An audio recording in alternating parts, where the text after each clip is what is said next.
You do not hate hard work. Your brain just got trained to love quitting. That is the real problem. Every time you stop halfway, switch tasks, grab your phone, or run towards something easier, your brain learns the same lesson: escape feels better than effort. And the more often that happens, the more natural quitting starts to feel. That is why so many people never build momentum. Not because they are lazy, because they keep rewarding avoidance. But here is the part most people miss. Your brain is wired to chase closure. When you finish something, even something small, you get a reward. Not a fake one, a real one. Wash the last dish, send the email, finish the set, read the 10 pages, complete the task you almost postponed. That feeling matters. Because every completed action teaches your brain something new. Effort leads somewhere. Discomfort ends in reward. Hard things are worth finishing, and once your brain learns that everything starts changing, you stop depending on motivation. You stop waiting to feel like it. You start building momentum through completion. That is how discipline actually begins. Not with one giant life change, with one closed loop. Because the people who get strong are not always the most motivated. They are usually the ones who finish what they start often enough that their brain begins craving completion more than escape. Here is where a lot of people destroy their discipline without realizing it. They work for a while, then use the break to wreck their brain. That is the next shift. You do 1 hour of work that is only mildly stimulating. Then, your break becomes a dopamine explosion. Scrolling at full speed, gaming, junk food, 3 videos in a row, music messages, chaos noise, and then you expect your brain to calmly return to the hard thing. It usually will not, because your break just raised the bar. Now the next task feels slow, flat, annoying, too quiet, too hard to care about. That is why so many people think they have a discipline problem, when really they have a recovery problem. Your break is training your next hour. If your rest is hyper-stimulating, your work will feel painfully understimulating right after. That is the trap. So do not remove breaks. Fix them. Make them boring on purpose. Stand up and stretch. Walk for a few minutes. Make tea. Look out the window. Sit in silence. Let your brain come down instead of spiking it again. That kind of break feels less exciting in the moment, but it does something far more valuable. It protects your ability to go back. And that is the whole game. Because the point of a break is not to win the break. It is to recover your focus for the next round. Once you understand that your whole day starts changing, you stop treating rest like a reward binge. You start treating it like reset. And when your downtime stops flooding your brain with cheap stimulation, returning to effort starts feeling normal again instead of painful. Here is the next thing, killing your discipline. You keep trying to do 2 things at once and wondering why neither one feels good. That is the trap. Multitasking looks productive from the outside. Tabs open, phone nearby, video in the background, message half answered, work half done. It feels like momentum. It is not. It is fractured attention. And every time you switch, your brain pays for it. One glance at a notification, one quick message, one tab change. Now your focus has to restart from zero. That restart costs more than time. It kills depth. This is why so many people spend hours working but never hit real flow. Because flow does not happen in half focus. It happens when the brain gets one clear target and enough uninterrupted time to sink into it. That is the shift. When you work, work. When you eat, eat. When you rest, rest. Not all at once, not layered, not mixed into one endless stream of noise. The original script makes this point hard. Multitasking splits, attention restarts, focus again and again, and blocks the mental pathways that let you drop into flow. That rare state where time disappears and hard work starts feeling easier. So start smaller than you think. One task, one tab, one window. Phone out of reach. Try this once. Go to the bathroom without your phone. Eat one meal without a video. Finish one work block without checking messages. That is how you rebuild real focus. Not by forcing your brain to handle more, by finally stopping the leak. Because the goal is not to stay busy. It is to go deep enough that the work actually moves. And if half focus is the thing that keeps wrecking your momentum, comment 1 below. Here is the next reason you keep stalling. You keep negotiating with the whole task instead of starting the first inch of it. That is where most people lose. They do not procrastinate because the work is impossible. They procrastinate because the brain keeps zooming out. The full workout, the whole assignment, the entire chapter, the giant cleanup, the awkward conversation. And once the task looks huge, your brain does what it always does. It starts protecting you from the discomfort it imagines is coming. That is why starting feels heavier than doing. The mind exaggerates the pain of beginning. So the fix is not more motivation. It is a lower entry cost. Make the first move so small your brain cannot justify resisting it. Write one sentence. Do one push-up. Read one page. Vacuum one room. Work for 2 minutes. That is the shift. Because once you cross the line between thinking and doing, resistance drops fast. Starting is the part your brain exaggerates. But the moment you begin, the task feels smaller, lighter, and easier to continue than your mind predicted. And that is the part people miss. The 2-minute rule is not about doing less.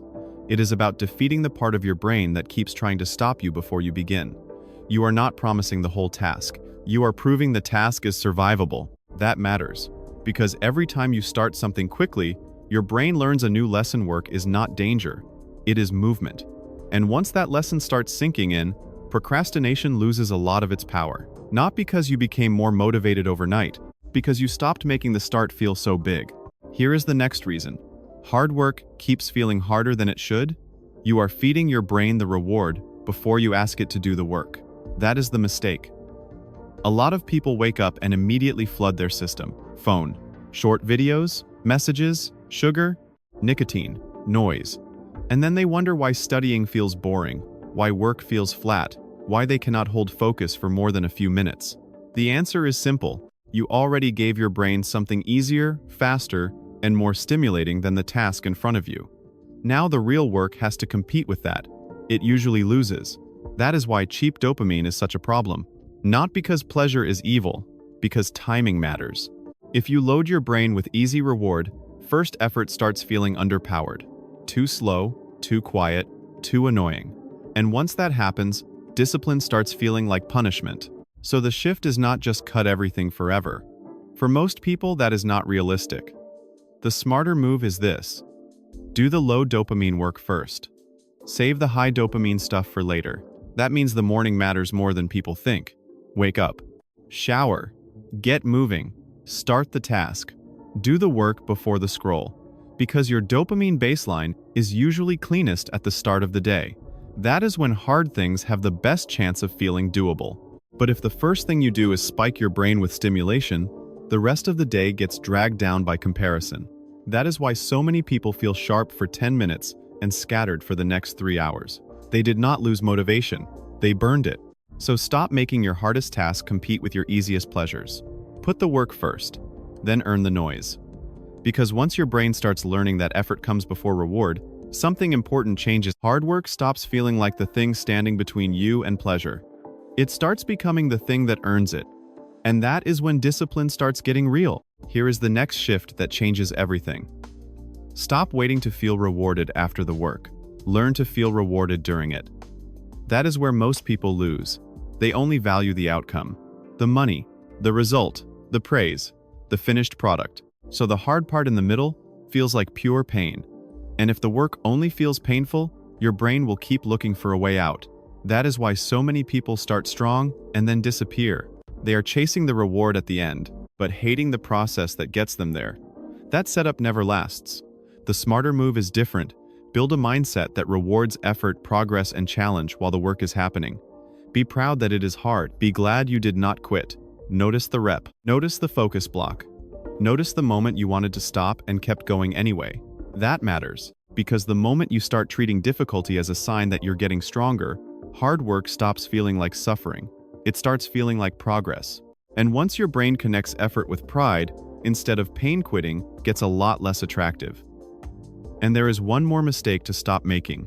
Do not stack rewards on top of rewards. Loud music, junk food, endless scrolling, constant stimulation, all piled onto one activity, might feel amazing in the moment. But afterwards, your baseline drops and normal work feels even flatter than before. So keep the work cleaner.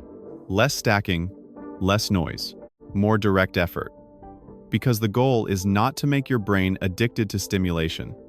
It is to make your brain respect difficulty. And if you are ready to stop chasing comfort and start building that kind of reward system, comment 1 below. Here is the next shift. Stop avoiding hard things and expecting your brain to suddenly love hard work. It will not. Your brain adapts to what you repeatedly do. If you keep choosing comfort, it learns that comfort is safety. If you keep avoiding friction, it learns that friction is danger. And once that pattern sets in, even small effort starts feeling heavier than it should. That is why this matters so much. You have to do hard things on purpose, not extreme things, not stupid things. Just deliberate discomfort, a hard workout, a cold finish to the shower, getting up when you want to stay in bed, having the conversation you keep avoiding, doing the task first instead of circling it all day. Every time you do that, your brain gets a new message. This is uncomfortable, but it is not dangerous. That is how resistance starts shrinking. And here is what makes it even stronger. Make the effort visible, because hard work often feels abstract. You did the work, but your brain does not always know when to reward it. So give it structure. Track points, race the clock, set levels, turn vague effort into something measurable. Now progress is no longer invisible. It has shape, and once effort has shape, motivation rises faster. There is one more part people ignore: the people around you matter. Focus spreads, so does distraction. If you sit around people who normalize delay, noise, and avoidance, your brain starts copying that pattern. If you work around people who focus deeply and treat discipline like survival, your brain starts mirroring that too. That is why environment is not just physical, it is social. And over time, all of this builds toward one brutal but useful truth. Hard work gets easier when your brain stops seeing it as the enemy. That happens when you train discomfort, reduce cheap reward, track progress, and repeat it long enough that effort stops feeling unusual. Then something flips. You stop chasing comfort first. You start trusting effort first. And once that happens, discipline no longer feels like forcing yourself. It starts feeling like who you are. So here is the final truth: your brain is not broken. It is trained. That should change everything. Because if your brain was trained into distraction, cheap reward, and avoidance, it can be trained back out of it. That is the real point of this whole video. Not to become some perfect machine overnight. Not to quit every pleasure forever. Not to turn your life into punishment. The goal is simpler than that. Do the hard thing before the easy thing. That one rule changes more than people realize. Because the moment you flip that order, your whole day starts working differently. Your focus gets protected. Your dopamine stops getting wasted. Your discipline stops depending on mood. And hard work stops feeling like the thing ruining your life. It starts becoming the thing building it. That is the shift. Most people keep making effort harder by feeding their brain the reward first. Then they wonder why work feels impossible. But the people who get strong do the opposite. They face discomfort early. They finish what they start. They protect their attention. They let boredom exist. They make effort normal. And once that becomes normal, something powerful happens. You stop needing motivation to begin. Now you have momentum. And momentum is dangerous in the best way. Because once your brain starts craving progress more than escape, you are not the same person anymore. So remember this: easy first makes hard work harder. Hard first makes the rest of life easier. And if this clicked for you, come back for the next one, because the next video is where we turn this into a daily system you can actually live with, not just agree with for 5 minutes.